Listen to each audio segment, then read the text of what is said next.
Olá pessoal, tudo bem? Então hoje nós estamos aqui para mais um papo de terça e como vocês podem ver aqui o cenário que eu preparei, o tema é como que o Walt Disney pode nos inspirar, né? O que ele nos ensina com a história deles? Primeiramente eu não sei o quanto que todos conhecem alguma coisa da história do Walt Disney e eu vou resumir para que a gente possa fazer essas correlações que eu trouxe, que eu preparei aqui para vocês. Bom, Walt Disney nasceu numa família, ele fazia parte, né? Eram 5 filhos, 4 meninos e uma menina. E o pai do Walt Disney sempre foi muito linha dura. Então, desde cedo, Walt começou a trabalhar ajudando o pai nos negócios, né, que o pai tinha, né, tiveram alguns negócios da família. E o Disney, Walt, foi ajudar o pai. Num desses trabalhos, que o Walt era bem novinho, ele ajudava na editora de jornais do pai, que ele entrou em sociedade, a distribuir, a entregar os jornais para todos os vizinhos ali da região onde eles moravam. Então, o Walt acordava bem cedinho, de madrugada ainda, ele era muito novinho, e ia de casa em casa entregar o jornal, deixar o jornal na porta dessas casas. O detalhe é que essas casas, elas tinham escadinhas, né? Algumas escadas, e depois tinham outras escadas para se deixar o jornal na porta. Então você imagina como esse trabalho era árduo para uma criança. Na verdade, ele começou nesse trabalho com o pai, ajudando o pai, ainda criança. E aí vocês imaginam, depois desse trabalho, que começava ainda de madrugada, ele ia para a escola. Então vocês imaginam que Walt não era um bom aluno, né? Inclusive, ele chegou a ter uma nota 0, na verdade não era nota, era uma classificação, failed, em criatividade. Né? Tinha uma disciplina que era criatividade, as disciplinas são diferentes, né? Aqui do nosso país, lá para os Estados Unidos. Então, em criatividade, era como se ele tivesse tirado 0. Vocês imaginam Walt tirando 0 em criatividade? Pois é. E aí, desde criança, Walt sempre foi educado numa linha muito dura, né? O pai era realmente duro com eles. Walt sempre foi muito amigo de um dos irmãos mais velhos, Roy Disney. E Roy foi fundamental na vida do Walt. E começou já Walt jovenzinho, começando, ele sempre desenhou muito bem. Durante a guerra, ele fez alguns desenhos e conseguia vender esses desenhos para os colegas, desenhava no capacete, desenhava na farda, desenhava, né? E conseguiu juntar um dinheirinho que ele mandou tudo para a mãe. Então, o Walt sempre desenhou muito bem. E ele começa a buscar, então, uma oportunidade de trabalho onde ele pudesse colocar em prática, né, esse dom que ele tinha. Então, foram várias oportunidades que o Walt conseguiu, até numa dessas em que ele começou a trabalhar numa empresa de desenhos animados, de curta-metragem.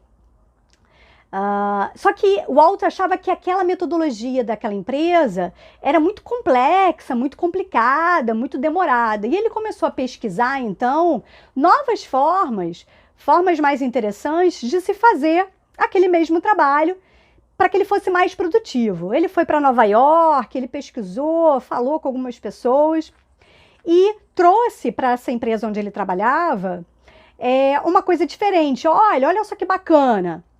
Onde se desenhava em várias folhas de papel os personagens com movimentos diferentes E quando se passava rápido esses papéis, o movimento acontecia, né? O patrão do Walt naquela época ficou maravilhado, puxa, vamos fazer assim.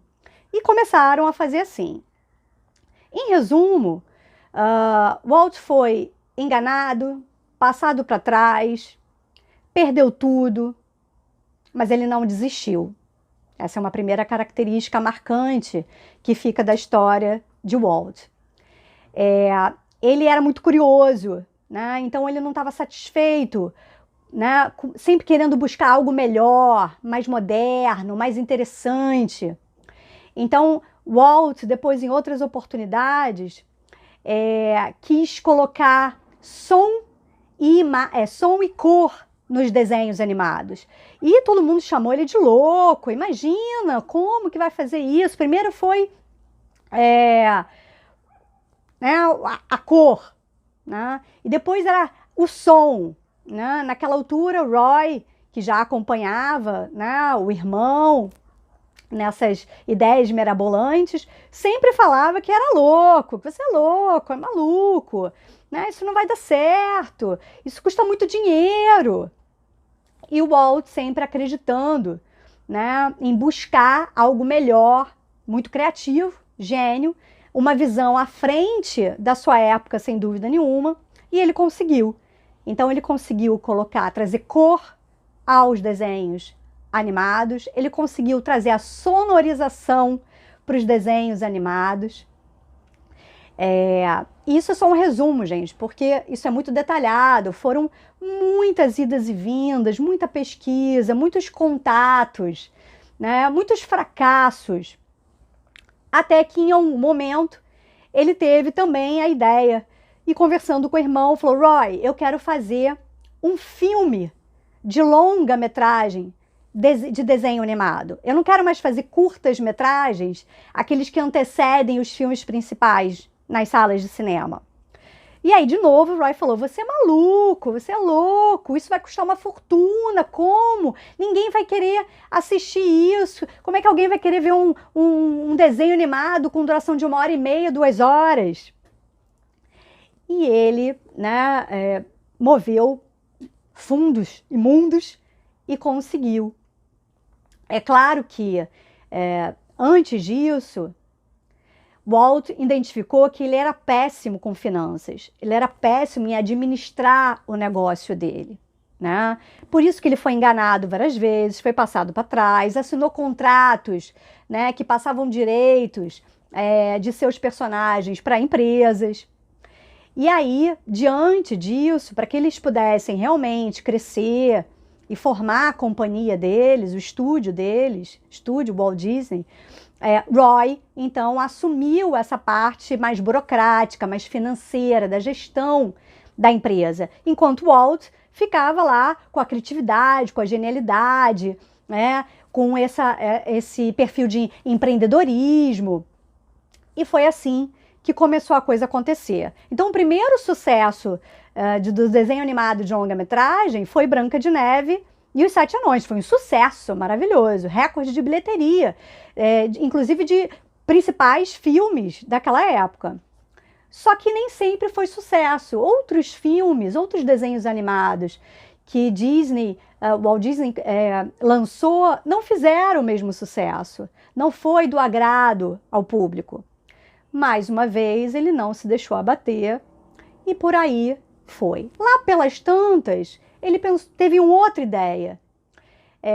Puxa, eu queria construir um parque de diversão onde pais e filhos pudessem brincar juntos, onde adultos e crianças pudessem brincar juntos, onde o adulto pudesse colocar o seu lado criança e aproveitar junto com a família. Veja. E foi aí, né, que com muito trabalho, muito esforço, Walt comprou lá as terras na Califórnia e construiu o parque Disneyland. Mas vocês acham que foi tranquilo, né? No dia da inauguração, o número de pessoas que estavam dentro do parque superou em muito a forma que eles tinham de atender bem, com qualidade, essas pessoas. Por quê? Porque naquela época era muito fácil falsificar os tickets, falsificar os ingressos. E foi isso que aconteceu. Muita gente entrou no parque com ticket falsificado. E foi um horror, lixo para tudo quanto é lado, ninguém conseguia se entender, os funcionários brigando, né, chamando a atenção das pessoas, foi um horror. O que o Walt fez? Depois desse mal sucedido, né, primeiro dia de inauguração do parque, ele falou, não, peraí, vamos fechar, vamos reorganizar, vamos estar preparados para isso, vamos treinar os nossos funcionários para atender bem a família. E foi aí que começou também todo o início, né, da Universidade Disney, o treinamento de encantamento ao cliente. Isso nasceu lá atrás pelo próprio Walt Disney. E aí a coisa fluiu. E depois de alguns anos, ele também teve a ideia de fazer um outro complexo de parques em Orlando, onde ele comprou todos os terrenos e tudo, e começou a construir, né? Ele pessoalmente acompanhava as obras e tudo, ele era muito perfeccionista, muito detalhista. Era uma outra característica do Walt. Mas, infelizmente, ele faleceu antes do Magic Kingdom, em Orlando, ser inaugurado. Quem inaugurou o parque foi o seu irmão, né, que estava lá no discurso de inauguração, muito diferente da inauguração da Disneyland. Magic Kingdom teve uma excelente organização, então o primeiro dia foi um sucesso estrondoso, e Roy estava lá, né, para realizar esse sonho, né, do irmão de abrir esse complexo, né, que hoje a gente conhece como Walt Disney World Resort. Então, resumi muito a história, obviamente. O que eu gostaria de chamar a atenção e pontuar aqui? No que a história do Walt Disney nos remete no nosso dia a dia, pessoal e profissional. Então, qual é esse legado, né? O que ele nos ensina? Foco, persistência, motivação, errar, tentar de novo, ou seja, não desistir ao primeiro sinal de uma resposta negativa, de uma porta fechada. Outro ponto, buscar fazer parcerias, se aliar a outros profissionais que têm competências, que são aquelas competências que faltam em você, né? Walt Disney era criativo, era empreendedor, né? Tinha ali toda a sua genialidade, mas não era bom com as finanças. Então ele foi buscar apoio no seu irmão Roy para que eles pudessem prosperar.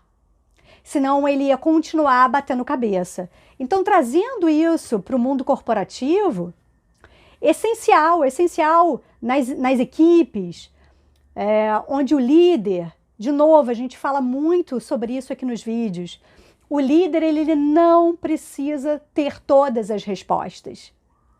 Ele tem que ter habilidades para liderar pessoas, exercer influência, ser um bom comunicador, agregador, motivador, desenvolvedor de pessoas.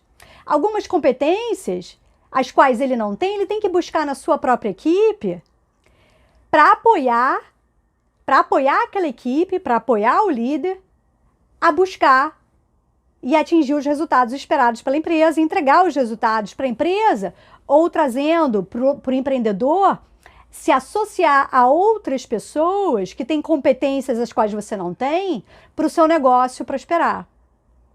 Então, veja como que a história de Walt Disney, ela tem toda uma base, quer dizer, todas essas competências que ele tinha e a forma como se desenrolou a história da vida dele, ela deixa um legado do que exatamente os profissionais, seja ele atuando, né, em qualquer área, em qualquer nível, líderes, profissionais, equipes, precisam ter. Então, repassando, foco, persistência. Se eu acredito naquele projeto, eu vou até o fim. Propósito. Eu preciso encontrar o meu propósito, aquilo que me faz feliz, aquilo que me realiza, aquilo que eu tenho um diferencial, aquilo que meu olho brilha. Tem gente que fica, trabalha, né, fazendo uma mesma atividade durante anos, é muito bom naquilo que faz, mas aquilo não o realiza, ele não está feliz. Então, achar o nosso propósito nessa vida é fundamental, porque tudo que brilha o olho, toda a energia que a gente coloca é muito diferente. Então, quanto mais energia a gente coloca, quanto mais tesão mesmo a gente tiver naquilo que a gente está realizando, a chance daquilo ter sucesso é muito maior. Então, é isso que eu queria trazer para vocês, né? Que são esses ensinamentos, como que a vida do Walt Disney inspira a gente enquanto profissional, enquanto pessoa que está buscando realizar o seu sonho, o seu projeto, o seu negócio, ou uma promoção. Então é foco, persistência, motivação, seu propósito, não desistir na primeira porta fechada, no primeiro não, fazer parcerias, fazer networking, buscar pessoas que possam agregar valor a você, trabalhar junto a você, porque elas têm competências que você não tem. É isso. Então, esse foi, né, um pouco do tema que eu queria trazer aqui para vocês no nosso papo de terça. Muito inspirado, né? Eu estou muito inspirada porque nesse último final de semana eu participei de um curso, de uma imersão, num curso de formação para guias de Orlando. Essa é a minha outra paixão. Além da minha paixão de toda a minha carreira de 22 anos na área de gestão de pessoas, eu tenho uma paixão muito grande pela Disney. Por todo esse universo mágico desde criança. Então eu participei nesse final de semana de uma imersão maravilhosa. Enquanto eu estava escutando, ouvindo as palestras, eu ia fazendo toda uma correlação com a nossa vida pessoal e profissional quando a gente tem um objetivo a ser realizado. Então a história do Walt Disney é muito inspiradora, é muito motivadora. É um pouco dessa energia, desse encantamento que eu queria trazer hoje para vocês, com esse cenário. Eu espero que tenha feito sentido para vocês, que eu tenha contribuído de alguma forma. Deixe seus comentários e até o próximo vídeo. Tchau, tchau!